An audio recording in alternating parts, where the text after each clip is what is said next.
گناہ کی حوصلہ افزائی کی تاکہ وہ اس کی قربانی کو کھائیں، کیونکہ گناہ کرنے پر لوگ بھیڑوں کو لاتے تھے اور کاہن ان بھیڑوں کو کھاتے تھے۔ گناہ کرتے رہو تاکہ میرے لیے بھیڑیں آتی رہیں۔ افسوس کہ وہ ان کی حوصلہ افزائی کرتے تھے۔ اور بھائی ایاد، میں یہاں پر یہ کہنا چاہوں گا کہ بہت افسوس کی بات ہے کہ آج مسیحت میں بھی ایسا ہی ہو رہا ہے۔ یہ حقیقی مسیحت نہیں ہے۔ یقیناً کچھ ایسے کام ہیں جن کا مسیحت سے کچھ لینا دینا وہ نہیں۔ دوسرے پطرس میں کہتا ہے کہ پوشیدہ طور پر ہلاک کرنے والی بدعتیں نکالی گئیں اور وہ لالچ سے باتیں بنا کر تم کو اپنے نفع کا سبب ٹھہرائیں گے۔ تم ہلاک ہو پر میرا تو فائدہ ہو۔ اہم بات میرا فائدہ ہے، اور یہودیت میں ایسا ہو رہا تھا، اور آج نامی مسیحت میں بھی ایسا ہو رہا ہے جو مسیح سے بہت دور ہیں۔ اور نتیجہ یہ ہے کہ میں ان کی روش کی سزا اور ان کے اعمال کا بدلہ ان کو دوں گا، چنانچہ ان کو خدا کا خیال نہیں، اس لیے وہ کھائیں گے پر آسودہ نہ ہوں گے، وہ بدکاری کریں گے لیکن زیادہ نہ ہوں گے۔ ٹھیک ہے بھائی، ہمیں 12ویں اور 13ویں آیت کے متعلق بتائیں جو کہ خاصی خطرناک ہیں۔ میرے لوگ اپنے کاٹ کے پتلے سے سوال کرتے ہیں، ان کا کاٹ ان کو جواب دیتا ہے، کیونکہ بدکاری کی روح نے ان کو گمراہ کیا ہے اور اپنے خدا کی پناہ کو چھوڑ کر بدکاری کرتے ہیں۔ پہاڑوں کی چوٹیوں پر وہ قربانیاں گزرانتے ہیں اور ٹیلوں پر اور نلوت و چنار و بتم کے نیچے بخور چلاتے ہیں، کیونکہ ان کا سایہ اچھا ہے۔ پس بہو بیٹیاں بدکاری کرتی ہیں، یعنی زناکاری، ناپاکی اور بدکاری ان لوگوں میں ہے جو خدا کے لوگ ہیں۔ آپ اس میں کیا دیکھیں دیکھتے بھائی، ہیں؟ ایسا کیوں ہوا؟ 6 آیت میں کہتا ہے کیونکہ تو نے معرفت کو رد کیا۔ وہ خدا کو جاننا ہی نہیں چاہتے، وہ خدا کی معرفت کو ہی نہیں چاہتے۔ ہم تیری راہوں کی معرفت کے خواہاں نہیں، اور نتیجہ یہ ہوگا کہ وہ بت پرستی میں پڑ جائیں گے، بت پرستی کی بھیانک شکل میں، اور وہ کاٹ کے پتلوں سے سوال کریں گے۔ جی آج بھی یسایا کی کتاب میں وہ کہتا ہے کہ وہ درخت کے پاس گیا، اسے کاٹا اور اس کے ایک حصے کو ٹکے کباب بنانے کے لیے استعمال کیا، کھایا، گرم ہوا اور محظوظ ہوا، اور دوسرے حصے سے اپنے لیے خدا بنایا۔ لیکن افسوس کہ وہ صرف اس کا نہیں ہے کہ وہ لاپرواہ ہو کر بیکار کے کاموں میں پڑے، بلکہ ان میں ناپاکی بھی آ گئی۔ اور مجھے لگتا ہے کہ انسان کو بت پرستی سے محبت ہے، کیونکہ یہ بے منطق عبادت ہے جو کاٹ کے پتلوں کی ہے، اور بت پرستی یہ نہیں بتاتی کہ فلاں بات گناہ ہے اور خدا کو پسند نہیں اور ہمیں ایسا نہیں کرنا ہے۔ ہر مذہب یا نظریہ یا پھر عبادت جو یہ نہیں بتاتا کہ خدا پاک ہے، بلکہ گناہ کے کاموں کی حوصلہ افزائی کرتا ہے، ان کا خیر مقدم ہوگا، کیونکہ خدا نے میرے دل کو توبہ کی طرف مائل نہیں کیا کہ میں دل سے اس کے کام کو قبول کروں۔ ٹھیک ہے، آپ ہمیں 14ویں آیت کے متعلق بتائیے۔ جب تمہاری بہو بیٹیاں بدکاری کریں گی تو میں ان کو سزا نہ دوں گا، کیونکہ وہ آپ ہی بدکاروں کے ساتھ خلوت میں جاتے ہیں اور کسبیوں کے ساتھ قربانیاں گزرانتے ہیں، پس جو لوگ دانش سے خالی ہیں برباد کیے جائیں گے۔ بھائی یوسف، ان آیات کا مطلب ہمیں بتائیے۔ اگر آپ مکمل آیت کو دیکھیں تو آپ کو معلوم ہوگا کہ وہ مردوں کی بات سے ہٹ کر عورتوں کی بات کرتا ہے۔ سو جب تمہاری بہو بیٹیاں بدکاری کریں گی تو میں ان کو سزا دوں گا۔ کیوں؟ کیونکہ مرد بھی تو یہی کرتے ہیں، تو میں سزا کسے دوں؟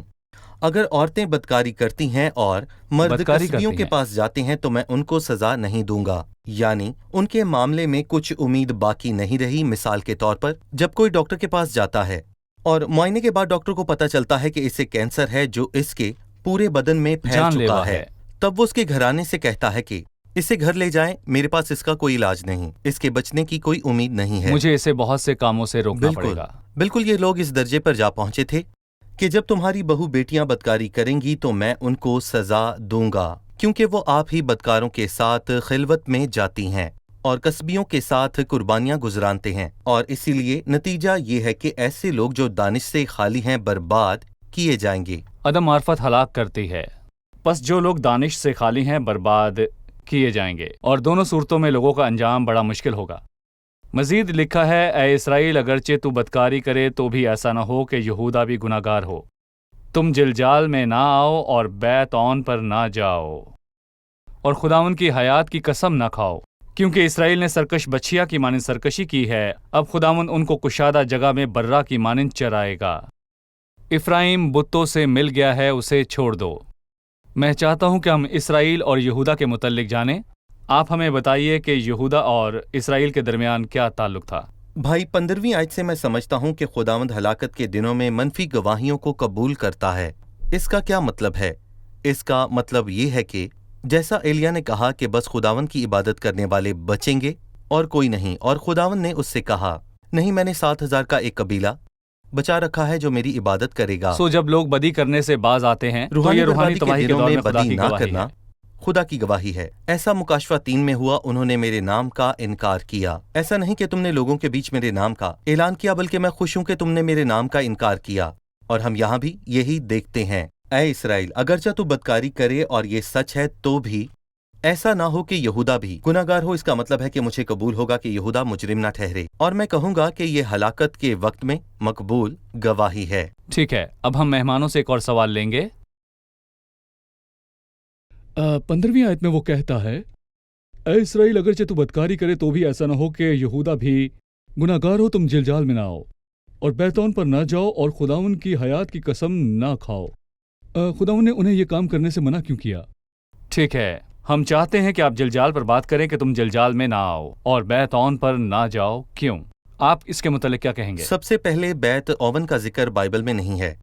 لفظ اون کا مطلب ہے بطالت، اور بیتیل بیت اون بن گیا کیونکہ انہوں نے بیتیل میں سونے کے بچڑے کو رکھا اور شمالی سلطنت میں اس کی عبادت کی، اسی لیے اسے بیتیل کہا گیا، لیکن اسے بیت اون کہا گیا، یعنی بطالت بیکار چیز کا گھر ہے۔ جلجال اور بیتیل وہ جگہیں ہیں جو اس قوم کی تاریخ میں یادگار مقامات ہیں، لیکن گویا خدا کہتا ہے کہ ان مقامات پر مت آؤ، اور اسی لیے مجھے آموس کا 4 باب یاد آتا ہے۔ آموس 4 باب کی 4 آیت، بیتیل میں آؤ، گناہ کرو۔ یقیناً یہ تنزیہ گفتگو ہے، اور پھر لکھا ہے کہ جلجال میں کثرت سے گناہ کرو، مطلب کہ وہ بیتیل میں جاتے اور پھر وہاں گناہ کرتے، اور آج تک لوگ یہاں وہاں آگے پیچھے جاتے ہیں، میرا مطلب پاک مقامات تاکہ برکت پائیں، لیکن وہ اپنے گناہ ہی میں رہتے ہیں، اور ہمارا خدا کہتا ہے مت جاؤ اگر تم گناہ ہی کرنے جا رہے ہو۔ اور آموس 5 میں بھی آپ کو یہی بات ملتی ہے، کیونکہ خداوند اسرائیل کے گھرانے سے یوں فرماتا ہے کہ تم میرے طالب ہو اور زندہ رہو، لیکن بیتیل کے طالب نہ ہو اور جلجال میں داخل نہ ہو۔ اور میں نہیں چاہتا کہ آپ کسی خاص مقام پر جائیں، بلکہ میں چاہتا ہوں کہ آپ خداوند کے طالب ہوں۔ اگر تم میرے طالب ہو اور اپنے گناہوں سے توبہ کرو تو خداوند کہتا ہے کہ یہ یقیناً تمہارے لیے بہتر ہوگا بجائے اس کے کہ تم دنیا کے کسی دور دراز کے مقام پر جاؤ۔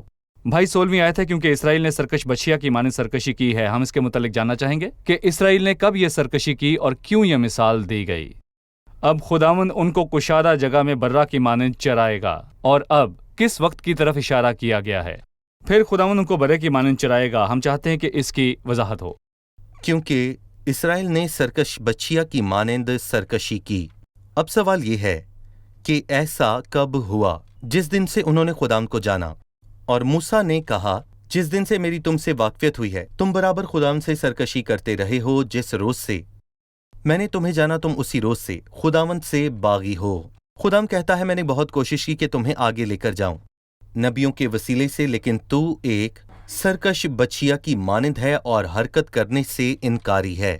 اور پھر اسی لیے خداوند ان سے یہ کہتا ہے کہ میری آواز کو ترک کرنے کے نتیجے میں اب خداوند ان کو کشادہ جگہ میں برہ کی مانند چرائے گا، اور اس کشادہ جگہ میں کانٹوں والا تار یا کوئی حفاظت نہیں، تاکہ تو کسی بھیڑیے کی خوراک نہ بن جائے، کوئی ریچھ یا پھاڑنے والا تجھے پھاڑ کھائے۔ اور یقیناً اس کے کچھ ہی دیر بعد میں کہوں گا کہ ایسا ہی ہوا۔ ٹھیک ہے، پھر اس کے بعد 17ویں آیت ہے، افرایم بتوں سے مل گیا ہے، اسے چھوڑ دو، وہ میں خواری سے سیر ہو کر بدکاری میں مشغول ہوتے ہیں، اس کے حاکم رسوائی دوست ہیں، ہوا نے اسے اپنے دامن میں اٹھا لیا، وہ اپنی قربانیوں سے شرمندہ نہ ہوں۔ آپ ان 3 آخری آیات کی وضاحت فرما دیجئے۔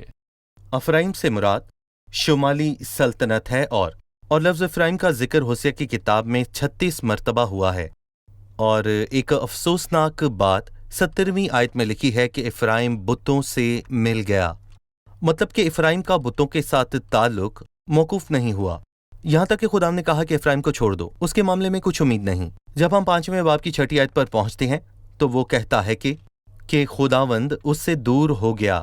اس کا مطلب ہے کہ خداوند دیکھتا ہے کہ اس قبیلے سے اور سلطنت سے کچھ امید نہ رہی، لیکن خدا کا شکر ہے کہ جب ہم 14ویں باب پر پہنچتے ہیں اور 8ویں آیت میں لکھا ہے کہ افرایم بتوں سے مل گیا، اختتام خالی ہے، جس کے متعلق ہم 14ویں باب میں پڑھتے ہیں کہ پھر وہ کہتا ہے وہ میں خوری سے سیر ہو کر بدکاری میں مشغول ہوتے ہیں۔ جب وہ ناچ رنگ کی فحاش محفلوں سے فارغ ہوں گے تو لکھا ہے کہ تب وہ بدکاری فحش۔ شروع کریں گے، مطلب کہ وہ مے نوشی کے بعد ہی بدکاری کیا کرتے تھے۔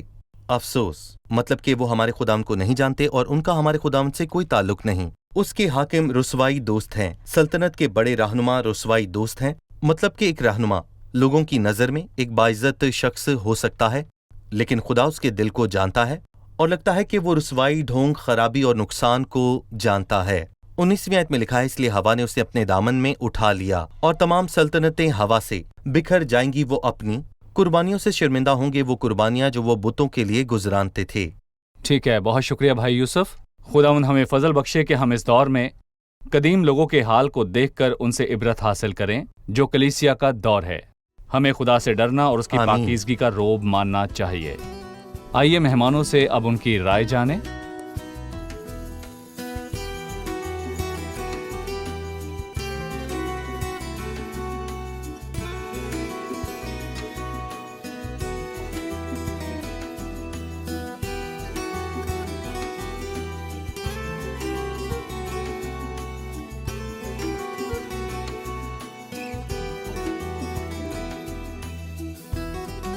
چوتھے باب کی پہلی اور دوسری آیت، خداوند کی عدالت میں اسرائیل کے خلاف الزامات درج کیے گئے ہیں۔ آپ میں سے کوئی ہمیں بتائیں کہ وہ کیا ہیں؟ واضح طور پر بائبل میں بتایا گیا ہے کہ ان میں وفاداری نہ تھی، خود سے وفاداری نہ تھی، اور نہ ہی ایک دوسرے کے ساتھ بھلائی تھی، اور وہ دنیا میں خدا کی معرفت سے خالی تھے۔ دوسری آیت بد زبانی، عہد شکنی اور خون ریزی اور چوری اور حرام کاری تھی۔ وہ ظلم کرتے ہیں اور خون پر خون ہوتا ہے، یہ ان کی ظاہری بدی تھی۔ جی، ان کا خدا سے تعلق ہو یا آپس میں ایک دوسرے سے، جی، ان میں بالکل ایسا ہی بڑی ہے۔ بے راہ روی تھی۔ جی بالکل۔ بھائی یوسف، ٹھیک ہے۔ جی، چھٹی آیت میں ان لوگوں کی ہلاکت کے متعلق لکھا ہے کہ میرے لوگ عدم معرفت سے ہلاک ہوئے۔ عدم معرفت سے کیا مراد ہے؟ کیا وہ سمجھ نہیں سکے؟ مکمل آیت ہے، چونکہ تم نے معرفت کو رد کیا تو واضح ہے کہ انہوں نے معرفت کو رد کیا، ایسا نہ تھا کہ انہیں اس کی کوئی سمجھ نہ تھی۔ لہٰذا علم ان کے نزدیک تھا لیکن انہوں نے اسے رد کیا۔ صحیح، ٹھیک ہے۔ بالکل۔ 12ویں اور 13ویں آیت ہمیں لوگوں کی بت پرستی کے متعلق بتاتی ہیں۔ وہ کون سے کام تھے جن سے بت پرستی ظاہر ہوئی؟ وہ کاٹ کے پتلے سے سوال کرتے تھے، وہ لکڑی سے مورت بناتے اور اس کی عبادت کرتے تھے، اور دوسری بات بت پرستی کے ساتھ ہی ناپاکی اور بدکاری بھی تھی۔ جی ٹھیک ہے، کیا کہیں گے بھائی صحیح۔ یوسف؟ شکریہ، خداوند آپ کو برکت دے۔ بھائی یوسف آپ کا خدا بھی کو شکریہ۔ برکت دے۔ عزیز ناظرین، یہ تمام گناہ ان لوگوں میں ظاہر ہوئے جو خدا کے قدیم لوگ ہیں، عدم معرفت کے سبب سے نہیں، کیونکہ علم تو انہیں میسر تھا، کلام میں علم موجود تھا، شریعت کی کتابوں میں علم موجود تھا، اور انبیاء خدا کی پاکیزگی کے بارے میں بہت کچھ کہتے تھے، اور وہ ان سے خدا کی محبت کے متعلق بہت کچھ کہتے تھے، لیکن ان لوگوں نے معرفت کو رد کیا، اور نتیجہ کیا نکلا؟ وہ نتیجے میں عدم معرفت سے ہلاک ہوئے۔ دور ہی سے خدا کا علم حاصل کرنے پر اکتفا نہ کریں، بلکہ اس کے نزدیک آئیں، کلام کے نزدیک آئیں، تاکہ وہ خود کو آپ پر ظاہر کرے، اور جب آپ ایک بار اسے جان لیں گے تو آپ پولوس کے ہمراہ کہنے والے ہوں گے کہ میں تجھے مزید جاننا چاہتا ہوں، تاکہ میں اس کو اور اس کے جی اٹھنے کی قدرت کو اور اس کے ساتھ دکھوں میں شریک ہونے کو معلوم کروں۔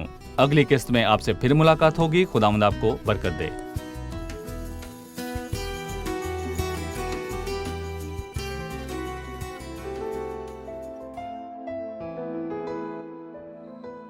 تیرا کلام رہے گا قائم، پہاڑ جب نہ رہے خدایا، تیرے منہ کی ایک بات بھی ٹلے گی نہ، چاہے کچھ بھی ہو۔ تیری مان دیے ہے زندہ، سونے سے بھی قیمتی، میرا دل یہ دے گواہی ہے، یہ کتاب عظیم نازل کرے اپنا کلام، شکستہ دلوں کو سکون ملے، تاریکی دور ہو میری راہیں روشن کر، دل اپنا کلام کثرت سے اے خدا بدل دے، رہائی دے کثرت سے پھل ملاؤ، کلام رہے گا قائم، پہاڑ جب نہ رہے خدایا، تیرے منہ کی ایک بات بھی ٹلے گی نہ، چاہے کچھ